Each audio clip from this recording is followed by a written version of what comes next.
Silence, huh? Have you nothing to say about my proposal? Let me get this straight. You want to graft your story onto this unfinished thread of fate, and in doing so, not only rewrite that fate, but allow the story to live on. Quite the brilliant idea. Still, the story's survival depends entirely on whether the author keeps writing. Exactly. And the moment foretold by the prophecy is still centuries away. I see. I thought my own ignorance might be the problem. That I'd asked more of the noble science of alchemy than it could ever deliver. Or that I had failed to discern the heavenly signs and grasp the secret truth underlying the prophecy. Little did I imagine that time itself would prove to be the greatest hurdle of all. Well, my friend, this has been a most intriguing experiment. And from an academic perspective, at least, I don't think it was a bad proposal. Someday, the prophecy will come to pass. So remember, my friend, much like the stars themselves, there will always be something that transcends the test of time. Thank you, everyone. You've helped me so much already. But, Alice, I still have one final favor to ask of you. Will you lend me your magic one last time, just enough for me to keep his story alive until the prophecy is fulfilled? You mean you want me to extend your lifespan? No, not in that sense. As Rheindotter once told me, the laws governing life and death are among the most unyielding in this world. I'm well aware of that. Whether it lasts a day or an age, the span of one's life is determined by fate alone. If I tried to breach that law by force, I'm afraid I would lose what makes me human. This is not a path I want to go down. If I am to die, then I shall die a human. So what is it that you want me to do? I would like you to send this pen of mine into the future. I see. Then perhaps there really is a way I can help. I could create a kind of story magic to take over the writing once you're gone. Oh, but for it to work, you would need to provide enough of your own words for it to learn from. How much? Oh, an immense amount. So much, in fact, that you would have to spend the rest of your life writing. And even then, I'm sorry to say, it would not last forever. No matter how much you write, there is a limit to the number of words you can leave behind. But the world itself will never stop changing. Someday, perhaps, even your entire corpus will not be enough for the magic to continue describing this world. And when that happens, the story will end. Still, it's worth a try.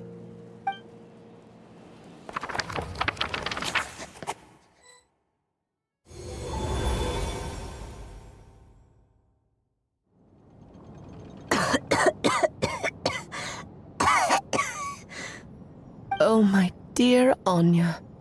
Even after all this time, you're still... Look at you. You should be enjoying your old age in peace and quiet, especially now that things are finally returning to normal after that terrible calamity.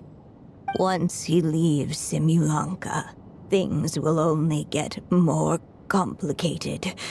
If his story is to continue, there needs to be more material for the magic to draw upon. I'll just have to skip over some of the less important details. Anya, why do you insist on sending him out of the storybook world? Why must he face his fate in Teyvat? Why not just let him remain within the story? With my magic, even fate's curse could be undone and he could live happily ever after. I suppose.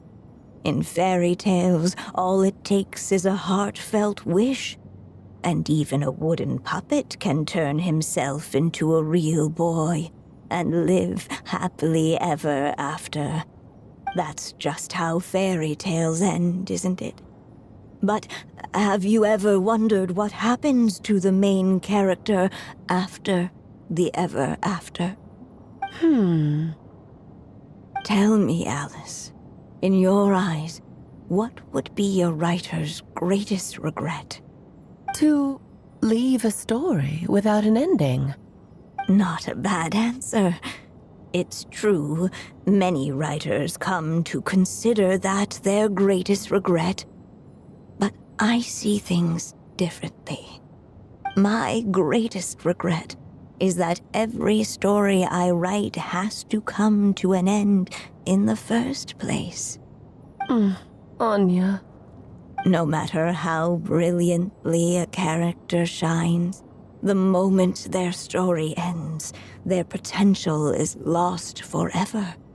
For them, the story itself becomes an inescapable fate.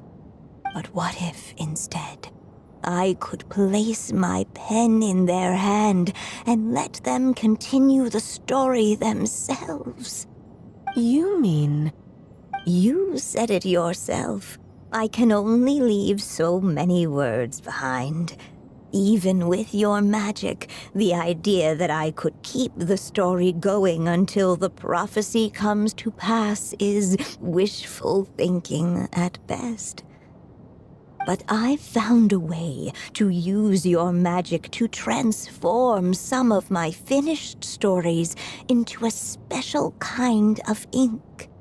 This ink is a magical medium he can use to complete the story the way he wants to. For what is storytelling but another kind of magic?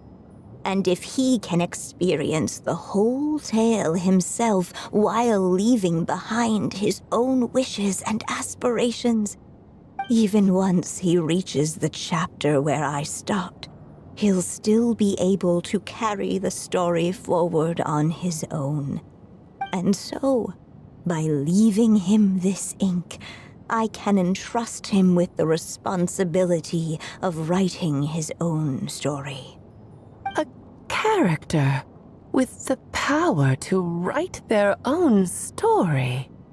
That way, he'll finally be free from the cage that is my pen.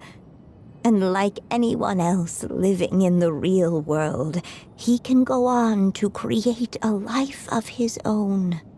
And you no longer need to worry about the constraints of my magic. What a brilliant idea, Anya. But there are still risks. First of all, once he arrives in Teyvat, he'll have to rely entirely on the story you left him to maintain his connection to that world. As you gradually hand over creative control, that connection will grow weaker, and at some point, he might lose it altogether. But at the same time, he'll also have the chance to forge that connection for himself. The issue is, this method taps into too many of Teyvat's core secrets. Any overt hints you try to leave will be erased in no time. In fact, it'd be hard for you to leave anything at all to guide them. We still have the story itself, though. I can use that to show them the way. It's entirely possible he burns through all your ink, never reaches the chapter you had in mind, and gets stuck roaming the chapters of his past. But despite all that, I still believe in what this child can become. His hopes and wishes can be his ink, so he won't be trapped by mine running dry. Oh, what the writer you are, Anya. Your imagination never ceases to amaze. And you do know how much I love a happy ending. You shall have my help, my dear. Thank you, my friend. Well then, my child, do you understand what you must do? Yes, I think I do. It's my turn to keep this story alive. Then what's holding you back? What will become of you after I take up this pen? I will fade away. There will no longer be a reason for me to go on existing. My child, or your mother, I should say, passed away long ago. The voice you're hearing is nothing but a magical echo that has now fulfilled its purpose. You needn't feel so reluctant to let me go. I know my mother died long ago. It's just, when you lose your mom too soon, it's hard to tear yourself away from the stories she used to read. I guess it's a silly way of pretending she's still here, by your side. Durin. But after coming to this world and traveling it with my friends, facing all kinds of enemies together, I suddenly realized I couldn't just sit around listening to my mother's stories because I'd found a new purpose in life. Maybe this is just what growing up feels like. With all my new friends waiting, it's time I finally set aside my mother's storybook. I'm ready to grow up now, Mom.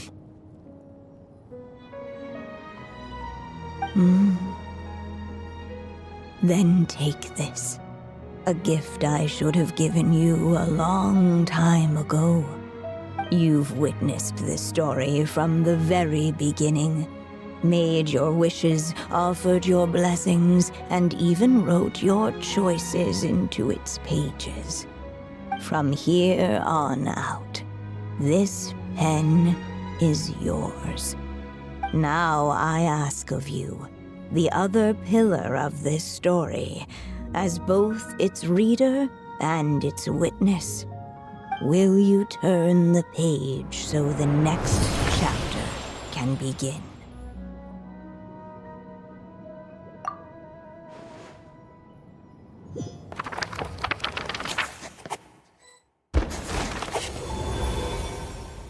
Suddenly, and without warning, the powers of darkness struck. The question was, could the little dragon prevail? Alas, it was here that the story witch's tale had to end. But Durin's tale, on the other hand, had only just begun. Stepping into his mother's memories, he picked up her pen. And so the story that was ending began anew. He had made up his mind to challenge the fate that barred the way ahead.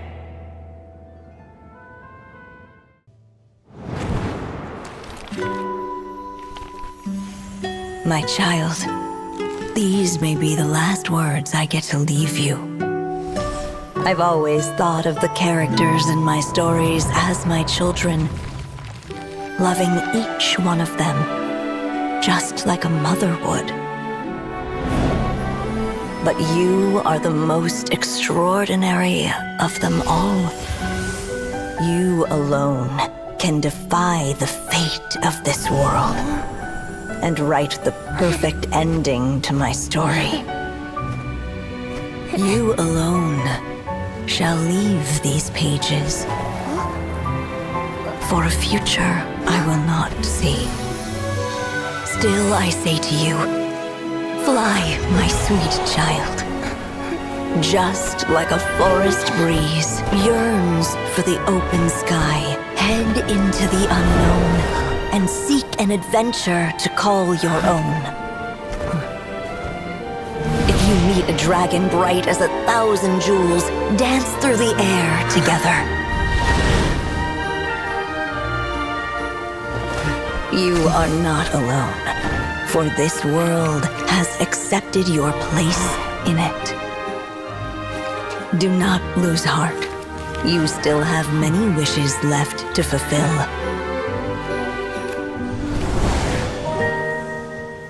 A long tale awaits you, my love.